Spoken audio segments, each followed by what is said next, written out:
The scent of pine and wet earth filled my nostrils as I stood at the edge of the forest clearing, watching my breath form delicate clouds in the frigid night air. My heartbeat echoed in my ears, drowning out the distant howls that rippled through the valley. The full moon hung heavy and accusatory in the sky, bathing everything in a silvery glow that made the shadows deeper, more threatening. Tonight was the binding ceremony. My binding ceremony. I shouldn't have been there alone, shivering in my thin white dress. But the other women of my pack had left me at the edge of the ritual grounds with barely concealed smirks. "You'll need time to prepare yourself," they'd said, though their eyes conveyed what their words didn't. "You don't belong here. You never have." I clutched the small silver pendant that hung around my neck, the only thing my mother had left me before she disappeared when I was 8. Its familiar weight against my palm brought a fleeting comfort. My thumb traced the crescent moon, etched into its surface, worn smooth from years of the same nervous gesture. "When you feel lost, Claire," she'd whispered to me once, her eyes holding secrets I was too young to understand. "Remember that even the smallest light can illuminate the darkest places." I'd remembered those words through every trial, through every moment when my body failed to shift completely, when my limbs remained stubbornly human, while others ran wild under the moon's glow. A twig snapped behind me, and I spun around, my heart lurching painfully in my chest. "They've sent you to the sacrifice like a lamb," came a voice, low and amused. It belonged to Nora, the only person in the pack who had ever shown me kindness. She emerged from between the trees, her dark hair blending with the night. Though I suppose wolf would be more appropriate terminology here. "I'm not a sacrifice," I said, trying to sound confident despite the tremor in my voice. "I'm a bride." Nora's expression softened with something that looked dangerously like pity. To King Elias, those might be the same thing. She reached out and adjusted my dress, smoothing the fabric over my shoulders. "The Silver Crest Pack hasn't had an Omega in generations. You're rare, Claire. That doesn't mean you're weak, no matter what they've told you. But I knew better. In our world, hierarchy was everything. Alphas at the top, with their strength and power. Betas, the solid backbone of any pack. And at the bottom, Omegas. Peacekeepers, some called us. Defective, said others. My incomplete shifts, my smaller frame, my inability to dominate. All confirmed what everyone whispered behind my back.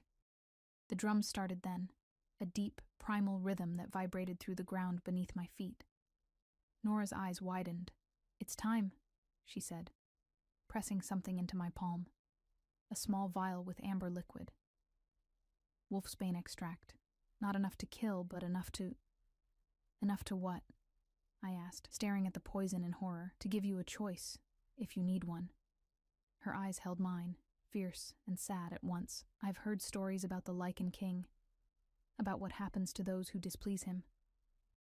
Before I could respond, torches appeared at the tree line, and with them the members of my pack, faces solemn as they formed the processional path. I quickly tucked the vial into a hidden pocket sewn into my dress, my fingers clumsy with cold and fear. Our alpha, Gregory, approached me with the ceremonial cloak draped over his arms. The weight of it as he placed it around my shoulders felt like chains. "You bring honor to our pack," he said formally, though his eyes were cold. I knew the truth. This alliance with the powerful Silver Crest Pack wasn't about honor. It was about survival. Our numbers had been dwindling for years, our territory shrinking as stronger packs encroached. I was the currency in this exchange. A rare Omega, valuable for breeding, for strengthening bloodlines, even if I was considered worthless in every other way. The procession moved like a river through the forest, torchlight casting dancing shadows that seemed to mock me with every step. I could feel the eyes of my packmates on my back, their relief palpable. "Better her than one of our daughters," their silence seemed to say. We emerged into a massive clearing I'd never seen before, though I'd spent my life in these woods. Stone pillars formed a perfect circle under the moonlight, and within it waited members of the Silver Crest Pack. Larger, stronger, their postures radiating the kind of confidence that came from generations of dominance. And at the center stood a man who made my breath catch in my throat. King Elias of the Silver Crest was not what I had expected. I had imagined someone older, battle-scarred and brutal. The man before me was young, perhaps 30, with sharp features cut from marble, and eyes the color of a winter storm. His broad shoulders were draped in a cloak of midnight blue, fastened with a silver brooch in the shape of a snarling wolf. He stood perfectly still as I approached, his gaze never leaving mine, assessing, calculating. The ceremony itself passed in a blur of ancient words and ritual movements. My hand placed in his, larger and warmer than mine, blood mixed in a silver chalice, his flowing freely when the ceremonial dagger pressed against his palm, mine requiring a deeper cut to yield even a few drops. The significance wasn't lost on anyone present. When it was done, when the final words were spoken declaring us bound under moon and law, his pack howled in unison, a sound of triumph that made my skin prickle with goosebumps. My own pack's response was more subdued, relief rather than celebration. I was no longer theirs to worry about. "The alliance is sealed," King Elias announced, his voice carrying easily across the clearing without him raising it. "From this night forward, our packs are one. Your borders are under my protection. Your enemies are mine." Only then did he turn to look at me fully, his expression unreadable as he offered his arm. I took it, feeling the solid muscle beneath the fine fabric of his sleeve, and tried to stop my hand from trembling. The feast that followed was lavish by my pack's standards. Wild game roasted over open fires, wine flowing freely, music and dancing as the night deepened. I sat beside my new husband at a table set upon a raised platform, picking at food I couldn't taste, acutely aware of his presence beside me. He spoke little, dividing his attention between various pack members who approached with congratulations and business matters. It was as though I wasn't there at all. Until the moon reached its zenith and he rose suddenly to his feet. The clearing fell silent almost instantly. "We retire for the night," he announced. Not a request, but a command. His hand found the small of my back, guiding me away from the celebration and toward a path that led deeper into the forest. We walked in silence, the sounds of revelry fading behind us. I wrapped my ceremonial cloak tighter around myself, though whether I was seeking warmth or courage, I couldn't say. "You're afraid," he said suddenly. Not a question. "No," I lied automatically, the word escaping before I could catch it. He stopped walking then, turning to face me. In the moonlight, his eyes seemed to glow with an inner light. He leaned down, his face inches from mine, his breath warm against my cold cheeks. "Don't lie to me," he growled softly, the words rumbling from deep in his chest. "I can hear your heartbeat, little Omega. I can smell your fear." I swallowed hard, unable to look away from his intense gaze. "Yes," I whispered. "I'm afraid." Something flickered across his face, satisfaction, perhaps, at my honesty, or something deeper I couldn't name. "Good," he said, straightening to his full height. "Fear will keep you alive in my world." But his hand reached out, one finger tilting my chin upward, forcing me to maintain eye contact. "Lies will get you killed, remember that." We continued our walk, eventually reaching a clearing where a large stone house stood, illuminated by strategically placed torches. It looked ancient and imposing, with intricate carvings decorating the entrance, wolves running, hunting, fighting. Inside, servants moved silently, taking my cloak. Offering wine, I declined with a shake of my head. King Elias dismissed them with a gesture, and suddenly we were alone in what appeared to be his private chambers. A massive bed dominated one wall, furs piled high upon it. A fire crackled in a stone hearth, casting long shadows across the room. "Your pack didn't prepare you for this," he observed, removing his cloak and draping it over a chair. "They sent you to me knowing nothing." I stood awkwardly by the door, unsure what to do with my hands, my eyes, my body. "They told me what was expected," I said carefully. "My duty as your bride." A harsh laugh escaped him. "Did they tell you what it means to be bound to a Lycan King? Did they explain what awaits the one who carries my mark?" He moved closer, and I fought the urge to step back. "Did they tell you why I specifically requested an Omega?" They hadn't. They had simply informed me of my fate 3 days ago. barely enough time to process that I was being sent away to a pack known for its ruthlessness, to a king whose reputation inspired fear even among alphas. I hesitated, then pushed on. I assumed it was because omegas are rare, valuable for breeding strong bloodlines. Something dangerous flashed in his eyes. Is that what you think you are to me? A broodmare? Heat flooded my cheeks. I don't know what I am to you, I said honestly. We met tonight. You've barely spoken 10 words to me. To my surprise, his lips curved slightly. Not quite a smile, but something that softened the harsh planes of his face momentarily. Honest, at least, he murmured, more to himself than to me. He moved to a table where a decanter sat, pouring amber liquid into 2 glasses. He offered one to me, and I took it hesitantly. To honesty between us, he said, raising his glass slightly. Drink. I took a small sip, the liquor burning a path down my throat. He watched me over the rim of his glass, his eyes never leaving mine. You'll sleep there tonight, he said, nodding toward the bed. Alone. I have matters to attend to. Relief washed through me so powerfully I nearly swayed on my feet. Thank you, I whispered. He set down his glass and moved toward the door. Don't thank me yet, little Omega. Tomorrow your real life begins. He paused at the threshold, looking back at me over his shoulder. And remember what I said. Don't lie to me. I'll always know. Then he was gone, the heavy door closing behind him, leaving me alone in the chamber of the Lycan King, clutching my mother's pendant and wondering what fate awaited me when the sun rose. Sleep evaded me that night, despite the unexpected reprieve. I lay awake in the massive bed, surrounded by furs that carried his scent, pine and wood smoke, with an undercurrent of something wild and untamed. When exhaustion finally claimed me, my dreams were chaotic fragments. My mother's face, fading like mist. Nora pressing the vial of wolfsbane into my palm. The Lycan King's eyes, watching, always watching. Dawn broke with pale fingers of light stretching across the stone floor. I rose silently, my body stiff from tension, even as I'd slept on the most comfortable bed I'd ever known.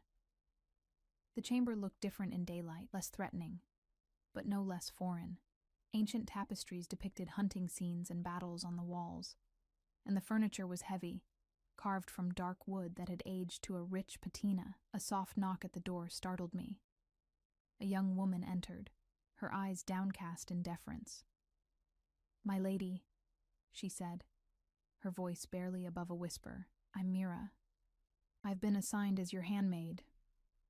Her presence was unexpected. In my former pack, such luxuries didn't exist. Thank you, Mira, I said, uncertain of the proper protocol.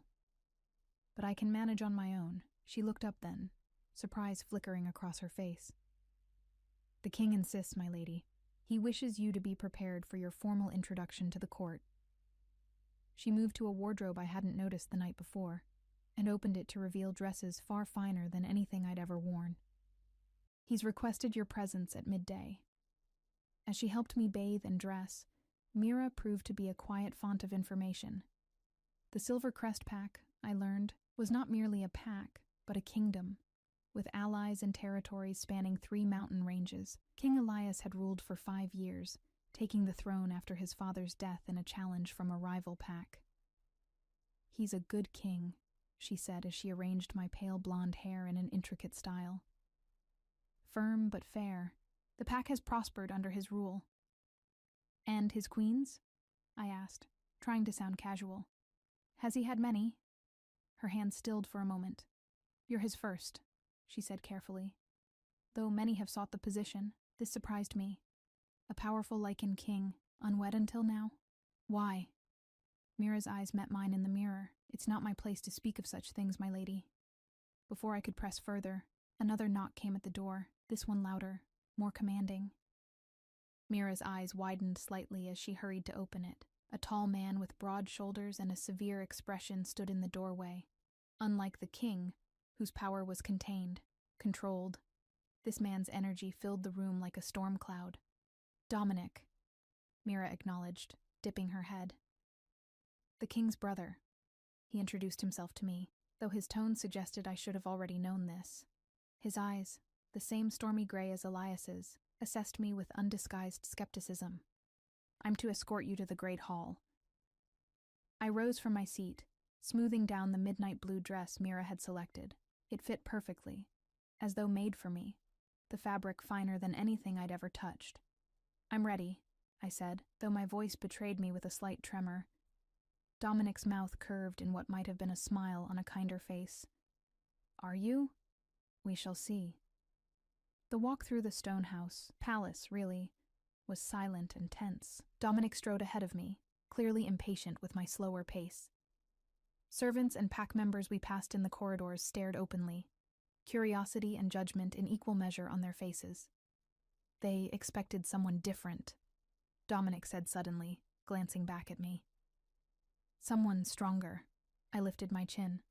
"Appearances can be deceiving." "Indeed," he agreed, though his tone suggested he wasn't referring to hidden strengths on my part. "My brother has his reasons, I suppose, though they remain a mystery to most of us." We reached a set of massive wooden doors, carved with the silver crest emblem, a wolf howling beneath a crescent moon. 2 guards stood at attention, pushing the doors open as we approached. The great hall stretched before us, a cavernous space with high ceilings and walls lined with torches despite the daylight streaming through tall windows. A long table dominated one end, with smaller tables arranged throughout. At least 50 people were already gathered, conversation dying as all eyes turned toward me. And there, at the head of the long table, sat King Elias. He wore no crown, needed none, his authority evident in his posture, in the way others oriented themselves around him, like planets to a sun. When our eyes met across the distance, something electric passed between us, making my skin prickle with awareness. Dominic led me forward, the silence oppressive as we walked the length of the hall. When we reached the table, he stepped aside with a formal bow to his brother. "Your bride, my king," he said, and I didn't miss the slight emphasis on the word bride, as though it were a joke only he understood. Elias rose to his feet, his height and presence commanding the room. "Claire," he said, my name sounding different in his deep voice. He extended his hand to me and I took it, allowing him to guide me to the seat at his right. "Members of the Silver Crest," he addressed the gathered crowd, "I present to you your queen." The response was immediate, but subdued. Bows and murmured acknowledgments that felt more obligatory than welcoming. I sat stiffly, aware of the scrutiny, the judgment. These wolves were different from my former pack. Stronger, prouder, their confidence bordering on arrogance. A woman seated near us leaned forward, her beauty striking and cold. "We're honored by your presence, Queen Claire," she said, though her smile didn't reach her eyes. "Such a unique addition to our pack." "Elena," Elias warned, his tone deceptively light. She inclined her head, retreating but not cowed. "I merely wish to welcome your bride properly. After all, we've waited so long for this day." Food was served, platters of roasted meat, fresh bread, fruit that must have been brought from far away given the mountain climate. I ate little, too nervous to have much appetite, though I noticed Elias watching me with narrowed eyes. "You need your strength," he said quietly, pushing a plate closer to me. "I'm not hungry," I replied honestly. His jaw tightened. "Eat anyway." I picked up my fork, spearing a piece of meat more to appease him than from any desire to eat. As I did, conversation resumed around us, though I felt certain many were straining to hear our exchange. "Your chamber was comfortable?" he asked, his attention seemingly on his own food now. "Yes, thank you." I hesitated, then added, though sleep was elusive. This drew his gaze back to me. "Fear again?" "Uncertainty," I corrected. "This is all very new." Something that might have been understanding softened his expression briefly. "It will become familiar in time." Elena's laugh rang out from further down the table, drawing our attention. She was speaking to a powerfully built man whose arm bore a jagged scar from wrist to elbow. "Ronan still believes the Northern Territory should be granted independence," she was saying, her eyes flicking to Elias. "He thinks our king's attention might be Divided now. The challenge in her words was unmistakable. I felt tension radiate from Elias, though his expression remained impassive. "My marriage changes nothing regarding pack governance," he stated, his voice carrying easily across the table. "Those who mistake personal matters for weakness will be reminded of their error." The threat hung in the air, clear enough that several pack members shifted uncomfortably in their seats. Ronan, however, met the king's gaze steadily. No disrespect intended, my king. Merely an observation that new responsibilities might require adjustments. Before Elias could respond, I found myself speaking. In my experience, those who speak of others being divided are often projecting their own failures of focus. Silence fell like a stone. Elena's eyes widened in shock, then narrowed dangerously. Ronan's face darkened with anger. I felt a moment of pure panic. What had possessed me to speak out like that? Then beside me, I heard something unexpected. Elias laughed. A short surprise sound quickly controlled, but genuine nonetheless. "Well observed, my queen," he said, and beneath the table, his hand found mine, squeezing once in what felt like approval. The moment passed, conversation resuming, though with a different tenor now. I could feel curious glances, reassessments happening around the table. Dominic, seated on Elias's other side, studied me with slightly more interest than before. As the meal concluded, Elias rose, drawing me up beside him. "My queen and I will retire to discuss pack matters," he announced. "Dominic will oversee the afternoon council in my absence." This clearly wasn't the normal procedure, based on the murmurs that followed us as Elias led me from the great hall, his hand firm at the small of my back. We walked in silence through corridors that twisted and turned, eventually emerging into a courtyard garden, protected from the mountain winds by high stone walls. Only when we were alone, seated on a bench beside a small fountain, did he speak again.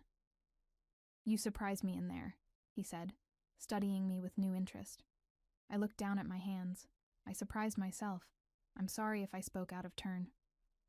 "Don't apologize for showing spine," he said sharply. "Especially not to me."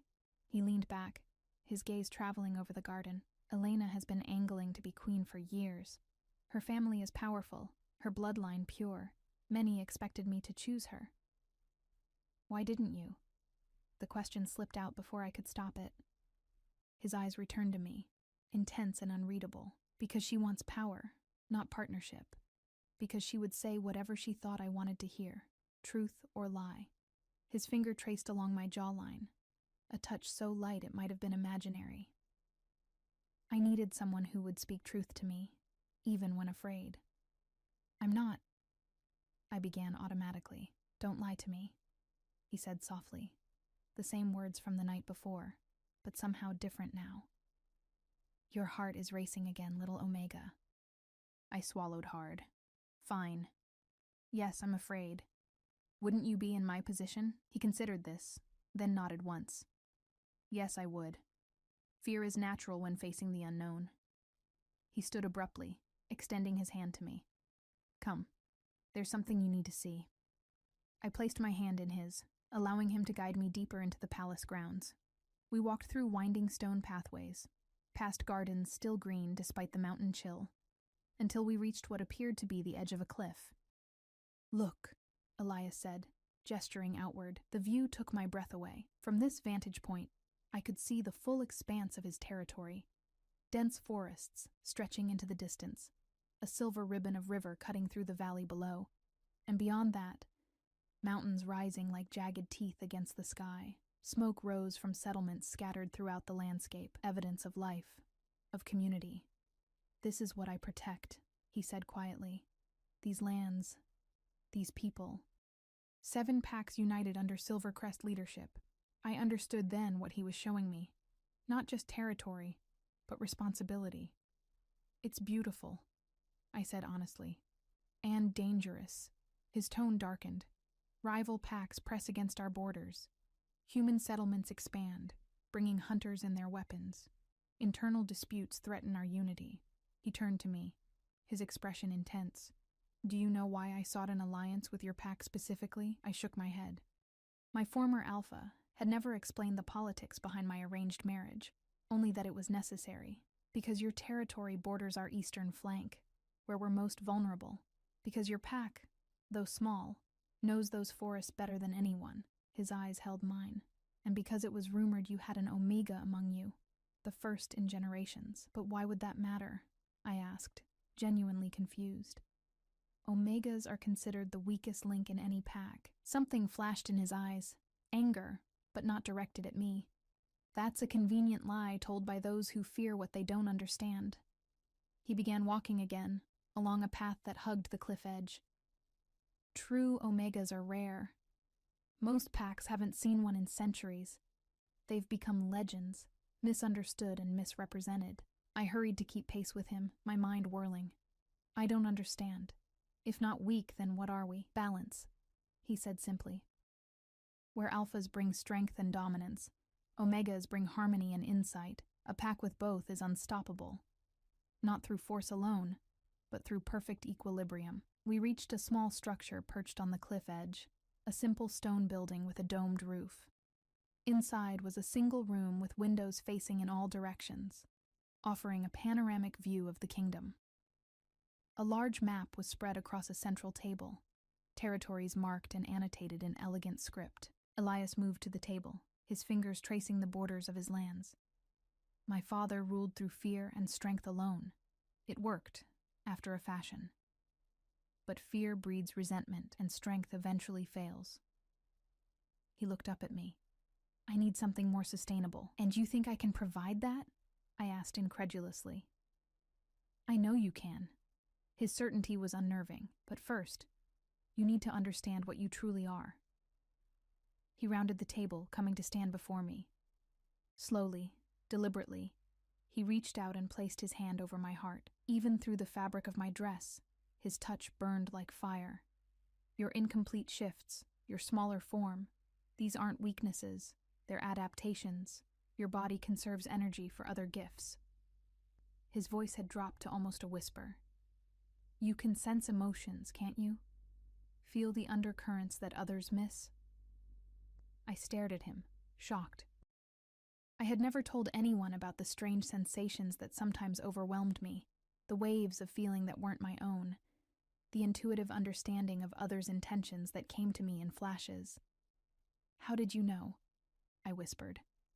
A smile, genuine this time, curved his lips. Because it's written in every ancient text about true Omegas. They're empaths, healers, peacekeepers not through submission, but through understanding. He stepped back, giving me space as I processed his words. My mind raced back through my life, the moments of inexplicable insight, the times I'd known exactly what to say to diffuse tension within my former pack, how animals calmed in my presence, things I'd been taught to hide, to be ashamed of. If what you're saying is true, I said slowly, then why are Omegas treated as lesser? Elias's expression hardened. Power takes many forms. Those who recognize only physical strength fear the kind they can't control or understand. It's easier to dismiss Omegas as weak than to acknowledge a power that operates beyond brute force.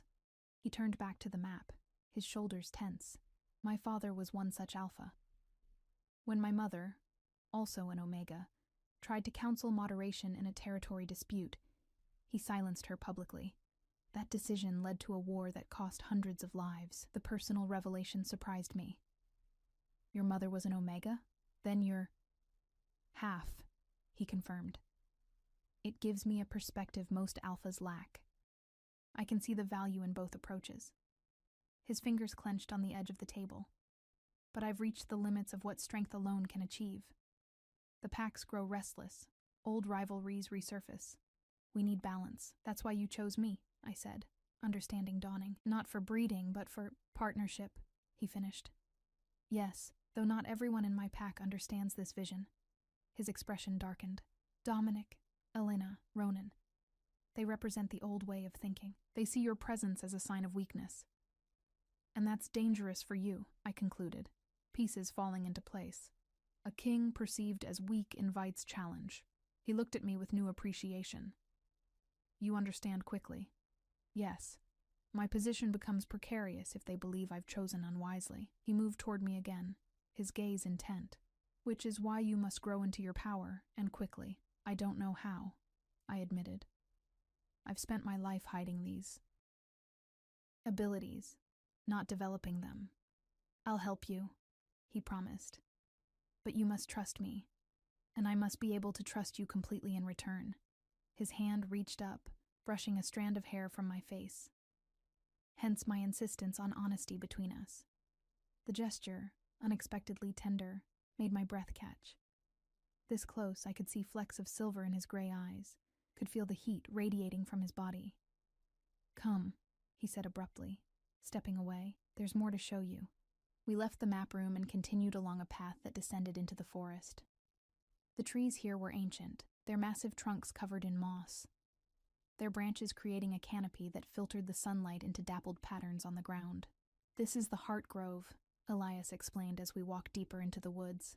Sacred to our pack for generations. It's said the first Silvercrest wolves made their den here, guided by the moon goddess herself. The air felt different here, charged somehow, as though the very atmosphere hummed with energy.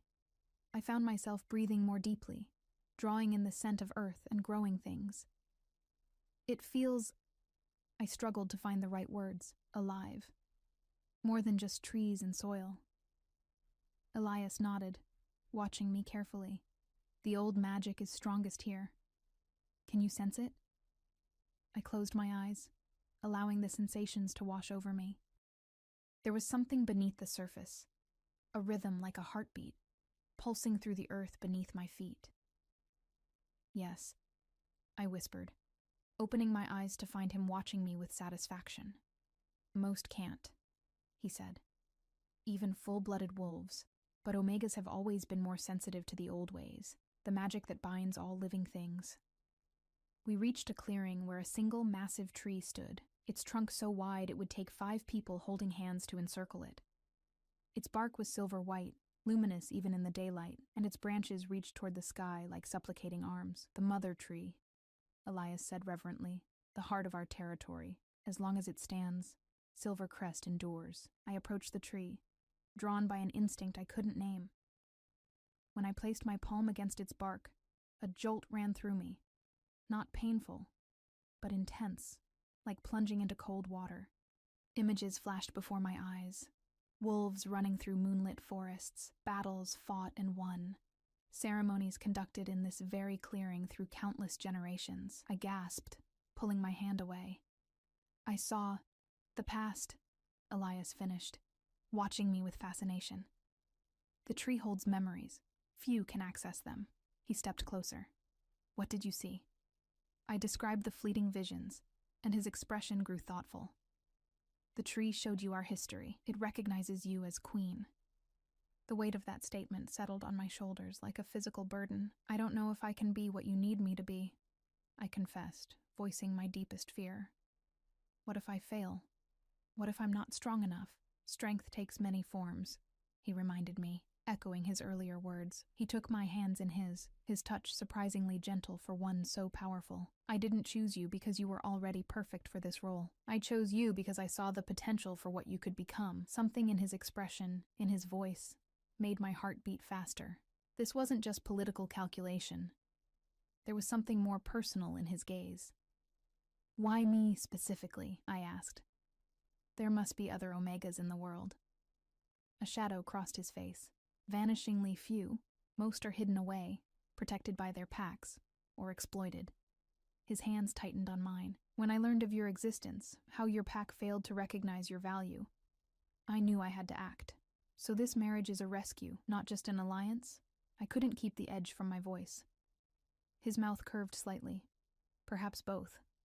Does that anger you? I considered the question honestly. No, I finally said. But it complicates things. I don't want to be just another responsibility you bear. Something flashed in his eyes, surprise and perhaps approval. You are many things to me, Claire. A responsibility, yes, but also a hope, a possibility. His thumb brushed across my knuckles. And perhaps in time, something more. The intimacy of the moment was interrupted by a howl, distant but urgent, cutting through the peace of the grove. Elias tensed, his expression shifting instantly from openness to alert vigilance. That's the warning call, he said grimly. "We're needed back at the palace." We hurried back along the path, the peaceful atmosphere of the Heart Grove giving way to tension as we approached the palace. Guards were moving with purpose, and pack members gathered in small clusters, conversations hushed and urgent. Dominic met us at the main entrance, his expression grave. "Border Patrol intercepted intruders on the eastern ridge," he reported. 3 wolves from the Black Moon Pack. Elias's face hardened. "Casualties?" "1 of ours wounded, 2 of theirs dead. The 3rd is being held for questioning." I felt the shift in the air. Anger, fear, anticipation of conflict rippling through the gathered pack members. Without thinking, I reached out and placed my hand on Elias's arm. He glanced down at the gesture, then at me, something unreadable flashing in his eyes. "Bring the prisoner to the judgment hall," he commanded, "and summon the council." The judgment hall was a stark contrast to the other spaces I'd seen in the palace. No tapestries softened the stone walls. No fires warmed the cavernous room. The only light came from high windows, casting harsh shadows across the floor. A raised dais supported a single chair, not ornate enough to be called a throne, but positioned to elevate whoever sat there above all others. Pack members filed in silently, arranging themselves along the walls. I recognized the council members from the earlier meal: Elena, Ronan, and 5 others whose names I didn't yet know. Dominic stood beside the empty chair, his posture rigid with tension. "Stand beside me," Elias murmured, as he guided me toward the dais. "Watch. Listen. Say nothing unless I ask it of you." I nodded, suddenly aware of how little I understood of pack politics in the brewing conflict. As we walked forward, I felt the weight of stares, curiosity and judgment mingling in equal measure. This would be my first public test as queen, observing a dispute that could have life or death consequences. Elias sat, his presence seeming to expand to fill the space around him. The alpha power he typically kept leashed now radiated from him in palpable waves. I stood to his right, trying to project a calm I didn't feel. "Bring in the prisoner," he commanded, his voice echoing in the silent hall. 2 guards dragged in a wolf, a man in his 30s, bloodied and defiant despite the chains binding his wrists and ankles. They forced him to his knees in the center of the room, facing Elias. "State your name and pack," Dominic demanded. The prisoner spat blood onto the stone floor. "Valen, Black Moon Pack." His eyes, dark and filled with hatred, fixed on Elias. "Though you know that already, usurper." A murmur ran through the assembled wolves. Elias remained impassive, only the slight tightening of his jaw revealing his anger. 3 Black Moon wolves were found trespassing in Silvercrest territory, Elias stated. 2 were killed resisting capture. "What was your purpose here?" Valen's lip curled. "Reconnaissance. Your eastern borders are weak, just like your leadership. Reconnaissance is conducted from a distance," Dominic countered. "You were found 10 miles inside our territory, heading toward the Heart Grove. That suggests sabotage, not reconnaissance." I felt a chill at the mention of the Heart Grove we had just visited, the sacred space, the mother tree. What had these wolves intended there? "The Black Moon Pack believes Silvercrest's time is ending," Valen said, his voice carrying clearly through the hall. "Your father knew how to rule, with strength and fear. You seek peace like a human politician." His gaze shifted to me, contempt evident. "Taking an Omega for queen proves your weakness. The old alliances are fracturing. Black Moon merely prepares to claim what will soon be available." Elias leaned forward slightly. "And was killing my border guards part of this preparation?" "They attacked us first," Valen claimed, though his eyes shifted away, a tell that even I could recognize as deception. "You lie," Elias said flatly. "The wounds on my guard were from behind. You ambushed my people on their own territory." The prisoner's expression hardened into stubborn defiance. "I have nothing more to say. Kill me and be done with it. Black Moon will avenge me tenfold." Elias sat back, his expression thoughtful rather than enraged. "Death would make you a martyr for your cause." "I think not." He glanced at Dominic. "Take him to the holding cells. We'll continue this discussion when he's more reflective." As the guards dragged Valen away, Elias addressed the council. "This incursion confirms what our scouts have reported. Black Moon is testing our resolve, looking for weaknesses. They found one, Elena said, her voice carrying clearly. Our eastern border, the territory we're supposed to be protecting through this new alliance. Her eyes flicked meaningfully to me. The alliance is barely a day old, Ronan added, hardly time for it to prove effective. Or perhaps, Elena continued, they perceive other weaknesses in our leadership. Again, her gaze drifted to me before returning to Elias. Taking an Omega for Queen has sent a message throughout the territories. Not necessarily the one you intended. I felt the room's energy shift, tension rising like a physical force. This was a challenge, thinly veiled but unmistakable. Elias's expression remained calm, but I could sense the anger building beneath his composed exterior. Before he could respond, I found myself speaking. You misunderstand the message entirely, Elena. My voice was steadier than I expected, carrying clearly through the hushed hall. All eyes turned to me. Elias's head snapped toward me, surprise evident before he controlled his expression. I had directly disobeyed his instruction to remain silent, but something in me couldn't bear the disrespect directed at both him and me. Our king didn't choose weakness, I continued, drawing on the conviction that had been building since our conversation in the Heartgrove. He chose balance. Strength without wisdom is just brute force, effective in the moment, but unsustainable. True power comes from combining both.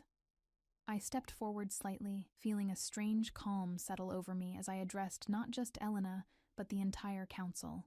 The Black Moon Pack attacks from hiding, targeting a sacred place rather than challenging directly. They rely on old thinking, that might alone brings victory. They fear what they don't understand, and clearly, they don't understand the power of balance. The silence that followed was profound. Elena's expression had shifted from smug certainty to wary reassessment. Dominic was watching me with narrowed eyes, as though seeing me for the first time. The Queen speaks wisdom, said an older woman on the council whom I hadn't met formally. I am old enough to remember when Omegas were valued for their insights, not dismissed for their gentler nature. Perhaps it is time we reconsidered our old assumptions. Pretty words, Ronan countered, but they won't stop Black Moon Wolves from crossing our borders. No, Elias agreed, standing suddenly. Actions will. His hand found the small of my back, a gesture of support that didn't escape notice. Double the patrols on the eastern border. Send word to our new allies. He nodded to me, acknowledging my former pack, to increase vigilance in their forests and prepare the warriors for possible conflict. The council members nodded, the practical measures seeming to satisfy even the skeptics among them. One more thing, Elias added as the council prepared to disperse. Let it be known throughout our territories that disrespect toward your queen will be considered disrespect toward me. His voice lowered, a dangerous edge entering his tone. And I am not known for my tolerance of disrespect. The threat hung in the air, clear and unmistakable. Elena's face paled slightly before she composed herself. Ronan looked away, jaw tight. Only Dominic met his brother's gaze directly, an unspoken communication passing between them. As the judgment hall emptied, Elias guided me through a side door into a smaller chamber. Once alone, he turned to me, his expression a complex mixture of emotions I couldn't fully decipher. I told you to remain silent, he said, though there was more bewilderment than anger in his tone. You also told me not to lie, I countered. Remaining silent when I saw the disrespect aimed at both of us would have been a lie of omission. To my surprise, he laughed. A short, genuine sound that transformed his face, making him appear younger, less burdened. Clever, he acknowledged, using my own words against me. Not against you, I corrected. For us both. Something shifted in his eyes at that. A softening, a warmth that hadn't been there before. You spoke well. Better than I expected. Perhaps our time in the Heart Grove awakened something in you. I considered this. The confidence that had flowed through me in the judgment hall had felt both foreign and deeply familiar, as though accessing a part of myself long dormant. Maybe, I said, or maybe I'm just tired of being underestimated.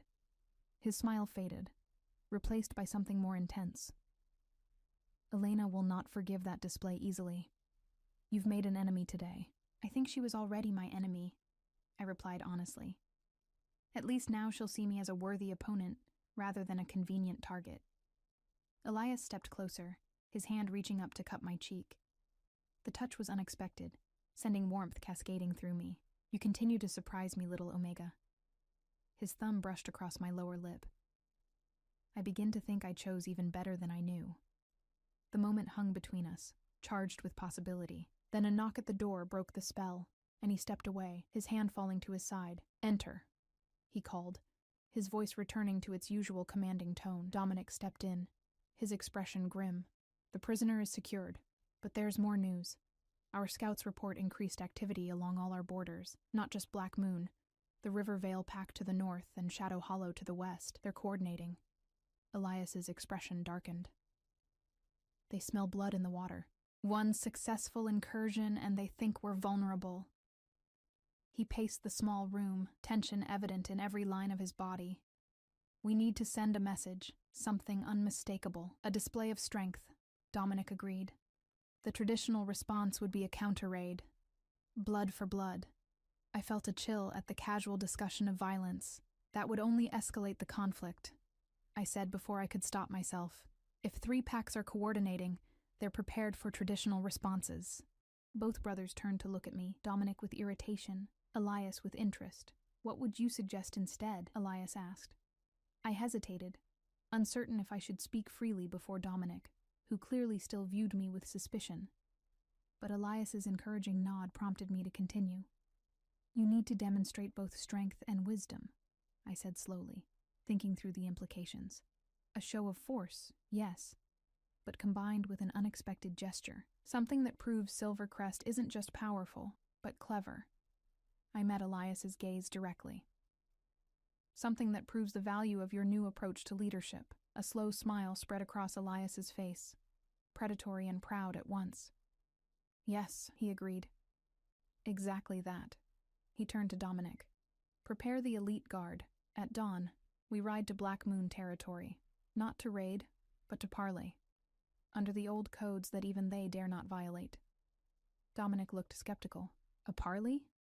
After they've shed our blood? Alpha Cain will see it as weakness."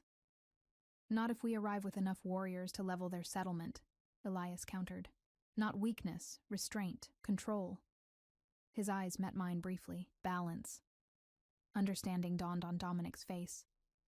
"A demonstration that we could destroy them, but choose not to." "Precisely," Elias confirmed. "And I want the Queen with us." Both Dominic and I spoke at once. "That's too dangerous," Dominic began. "I'm not prepared for," I protested. Elias silenced us both with a raised hand. "My decision is made. If we're to demonstrate the new path forward for Silvercrest, the Queen must be present." His eyes locked with mine. "It's time our enemies see what true strength looks like." Dawn arrived too quickly. I had spent a restless night, torn between fear of the coming confrontation and a strange, growing sense of purpose. Mira helped me dress in clothing unlike anything I'd worn before. Fitted leather pants and a tunic of midnight blue, emblazoned with the Silvercrest emblem in silver thread. Practical for riding, but still marking me clearly as queen. "The king requested this specifically," Mira explained, as she fastened a cloak around my shoulders, secured with a silver brooch matching Elias's. "He said you should be recognizable, but protected." The garments included subtle reinforcement at vulnerable points: shoulders, chest, spine, not armor precisely, but more protection than ordinary clothing would provide. The message was clear. Elias expected danger, but wanted me visible. He was waiting in the courtyard with 30 warriors when I emerged from the palace. Their mounts weren't horses, but massive wolves, shifted pack members who would carry riders into battle if necessary. Elias stood beside a wolf with silver-tipped fur, larger than the others by half. His eyes widened slightly when he saw me, appreciation evident before he composed his features. "You look like a queen," he said simply, offering his hand to help me mount. "I'm not sure I know how to ride," I admitted quietly, eyeing the great wolf with trepidation. A smile touched his lips. "Grayson won't let you fall. He's carried me since I was a boy." He nodded to the silver-furred wolf, who turned intelligent eyes toward me and lowered himself slightly to make mounting easier. Once I was seated, Elias swung up behind me, his chest warm against my back, arms encircling me as he took the improvised reins. The intimacy of the position made my heart race, a reaction I knew he could sense but chose not to comment on. "Stay close to me," he murmured, his breath warm against my ear. "Follow my lead. Trust your instincts." Then, louder for all to hear, "We ride to Black Moon territory, remember? This is a parley under the old codes. We show strength but draw no blood unless attacked first." The journey took most of the morning, our procession moving silently through dense forests and across high mountain meadows. I gradually adjusted to the rhythm of riding, finding a balance that worked with Grayson's movements rather than against them. Elias's solid presence behind me provided both physical and emotional support. As we rode, he spoke quietly, preparing me for what was to come. Alpha Cain of Black Moon is old school, believes in dominance above all else. He'll try to provoke, to establish superiority. Don't engage directly. Your presence alone will unsettle him. "Because I'm an Omega?" I asked. "Because you're my queen," he corrected. "And because you represent a path forward he doesn't understand." We crested a ridge, and the Black Moon settlement came into view in the valley below, a sprawling compound of wooden buildings surrounded by a high timber wall. Smoke rose from multiple hearths, and figures moved about in what appeared to be normal daily activities. "They know we're coming," Dominic said, urging his mount alongside ours. "Scouts would have spotted us an hour ago." "Good," Elias replied. "Let them prepare. Let them worry." As we descended toward the settlement, warriors appeared along the wall, dozens of them, armed and alert. The gates remained closed, a clear message of unwelcome. We halted 100 yards from the entrance. Elias raised his hand, and our procession stopped in perfect unison. The display of discipline was impressive, even to my untrained eye. "Alpha Cain of Black Moon," Elias called, his voice carrying easily across the distance. "I come under the old codes to speak with you about the bloodshed on Silvercrest land." Silence stretched for several long moments. Then the gates creaked open, and a group of wolves emerged. At their center walked a massive man with iron-gray hair and a face mapped with battle scars. His eyes, when they fixed on us, held nothing but contempt. "King Elias," he called back, his voice a gravelly rumble. "You bring warriors to a parley. Some might call that a threat." "I bring appropriate escort given recent events," Elias countered smoothly. "3 of your wolves killed on my land after attacking my guards suggests a certain volatility in our relations." Cain's gaze shifted to me, his nostrils flaring slightly as he caught my scent on the wind. "And you bring your Omega bride." "Interesting choice for a diplomatic mission. I bring my queen," Elias corrected, steel underlying his calm tone. "As is my right." The Black Moon Alpha's lip curled in a sneer. "So the rumors are true. Silvercrest embraces weakness in its bloodline. Your father would be ashamed." I felt Elias tense behind me but maintain his composure. "My father is dead, and with him, old ways that no longer serve our people. I come to discuss new paths forward, ones that don't involve your wolves dying needlessly on my lands." Cain gestured to the space between our groups. "Then let us parley, King Elias. You and your queen, and I with my son." He nodded to a younger man beside him, muscled and arrogant, with the same cold eyes as his father. Elias dismounted smoothly, then reached up to help me down.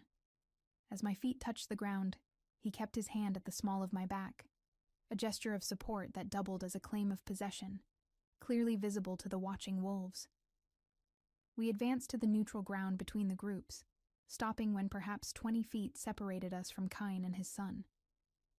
Close enough to speak without shouting, far enough to react if violence erupted. "Speak your piece," Cain said without preamble. "Why shouldn't I consider the deaths of my wolves an act of war?" "Because your wolves were trespassing, armed, heading for sacred ground," Elias replied evenly. "Because they attacked my guards from behind. Because war would cost you far more than you're prepared to lose." Cain's son took a half step forward, aggression evident in every line of his body. "You speak of cost. Look around you, Silvercrest. Your enemies multiply. The northern packs grow restless. River Vale and Shadow Hollow chafe under your father's treaties. Your time of dominance ends, Beck, Kane warned, though his expression suggested he agreed with his son's assessment. Something about the younger wolf's posture, the barely contained violence in his movements, triggered a flash of intuition. I studied him more closely, the fresh scar on his forearm, the tension in his jaw, the slight favoring of his left leg. You were there, I said suddenly, the certainty washing over me in a wave. In the forest with Valen, you escaped. All eyes snapped to me. Beck's face registered shock before hardening into hatred. Kane looked between his son and me, confusion giving way to wariness. The Omega speaks nonsense, Beck snarled. But the lie was evident in his rapid pulse, the sweat beating at his temples despite the cool mountain air. I met Elias's gaze briefly, saw the question there, and gave a small nod of certainty. Something passed between us, trust, understanding, a silent communication that felt as natural as breathing. Elias turned back to Kane, his posture shifting subtly, no longer diplomatic, but predatory. Your son was among the trespassers. He fled while his companions fought, abandoned his packmates to death or capture. His voice lowered dangerously. Not very alpha behavior, is it? Kane's expression darkened, his eyes cutting to his son with new suspicion. Beck was hunting in our northern territory yesterday. Another lie, I said quietly, certainty flowing through me. He carries the scent of our eastern forests, and his wounds are fresh, consistent with fleeing through dense underbrush in haste. Beck lunged toward me with a snarl, but Elias moved faster than I could track, placing himself between us, his hand catching the younger wolf's throat in an iron grip. Think carefully about your next action, Elias said, his voice deceptively soft. Breaking the parley code means forfeiting all protection. The Black Moon warriors tensed, hands moving to weapons. Our own warriors did the same. The air crackled with potential violence. Release my son, Kane demanded, though uncertainty had entered his voice. Elias maintained his hold for another heartbeat, then pushed Beck back toward his father. Your son led an unauthorized incursion into my territory. The question is whether he did so with your blessing. Kane's expression revealed nothing, but I felt the shift in the energy between them, a flicker of genuine surprise and anger from the alpha toward his son. Whatever Beck had done, it hadn't been with his father's knowledge. I stepped forward, guided by instinct rather than plan. Alpha Kane, I addressed him directly, my voice clear and steady. There is more happening here than a border dispute. Someone wants war between our packs. Someone benefits from chaos. The older alpha studied me with narrowed eyes. And what would an Omega know of such matters? More than you might expect, I replied. I know that 3 packs moving in coordination suggests an orchestrator. I know that a son acting without his father's authority suggests divided loyalties. And I know that wolves who attack from hiding rather than challenging directly often serve masters they dare not name. A heavy silence fell as my words landed. Even Beck had gone still, though hatred still radiated from him in palpable waves. Elias picked up the thread seamlessly. We did not come for war today, Alpha Kane. We came to demonstrate that Silver Crest has both the strength to destroy enemies and the wisdom to seek better solutions. He gestured to me, his pride evident. My queen speaks truth. Someone works to pit us against each other. The question is whether you're clever enough to see it, and strong enough to resist manipulation. Kane's weathered face revealed the internal conflict my words had triggered. Suspicion warred with pragmatism, pride with caution.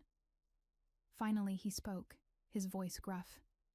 Return my surviving wolf, Valen, and we will consider the matter of the incursion settled. For now. And your son's involvement? Elias pressed. Kane's gaze hardened as he looked at Beck. Will be addressed internally. A prince who acts without his alpha's command requires correction. The young wolf's face drained of color. Among werewolves, such correction would be both public and painful. A significant loss of status within the pack hierarchy. Elias nodded once, satisfied. Valen will be returned at the border tomorrow at noon. In exchange, I want information.